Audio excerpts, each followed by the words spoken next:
Souvenez-vous de ce qu'on a pu se dire sur Malthus, sur Ricardo.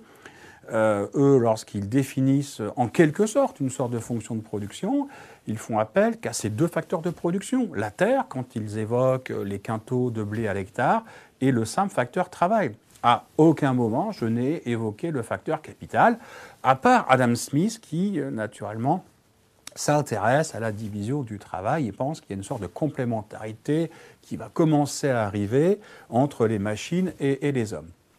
D'où l'idée de s'intéresser aux facteurs dérivés, autrement dit qui viennent du facteur travail, et notamment le capital technique. Donc voilà le deuxième grand facteur de production qui est le facteur capital, alors qui s'appelle du capital fixe, tout ce qui va s'appeler les machines ou les bâtiments, ou du capital circulant, comme les produits semi-finis ou les matières premières.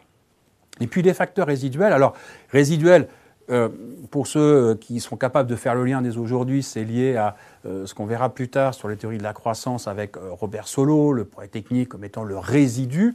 Voilà, c'est tout ce qui touche au progrès technique, mais aussi à la capacité d'une économie de s'ancrer dans une économie de la connaissance et de l'immatériel, en mettant le paquet sur l'éducation, sur la formation et donc les connaissances. D'accord ? Donc là, on est plutôt sur ce qu'on appellerait finalement en grande partie de l'immatériel, donc développer des aptitudes à innover, etc., etc.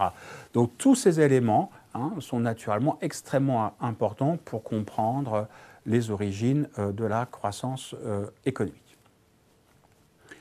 Alors, les facteurs de production, on va laisser de côté les matières premières. On va s'intéresser principalement au capital fixe et aux facteurs travail. Ces facteurs de production sont partiellement substituables et complémentaires. Alors, il existe tout d'abord une complémentarité des facteurs de production. C'est assez simple, c'est que pour produire une machine, il faut que derrière, il y ait des talents, il faut qu'il y ait du savoir, etc. Autrement dit, des personnes qui soient capables d'élaborer, de construire ou d'assembler une machine et surtout ensuite de la faire fonctionner. Mais de plus en plus, et là il y a un vrai débat, je vous le rappelle, il y a aussi cette logique de substituabilité des facteurs de production, notamment entre le facteur travail et le facteur capital, avec la grande thématique de la robotisation, avec cette idée que malheureusement aujourd'hui, le progrès technique nous ancre dans une période où on doit questionner les destructions nettes d'emplois, très concrètement. Et vous savez mieux que moi qu'on a publié très très récemment plein d'études à Oxford ou à l'OCDE qui sont assez alarmants sur l'avenir du monde du travail. Donc voilà, complémentarité, substitution au niveau des facteurs de production, il faut voir les deux pendant.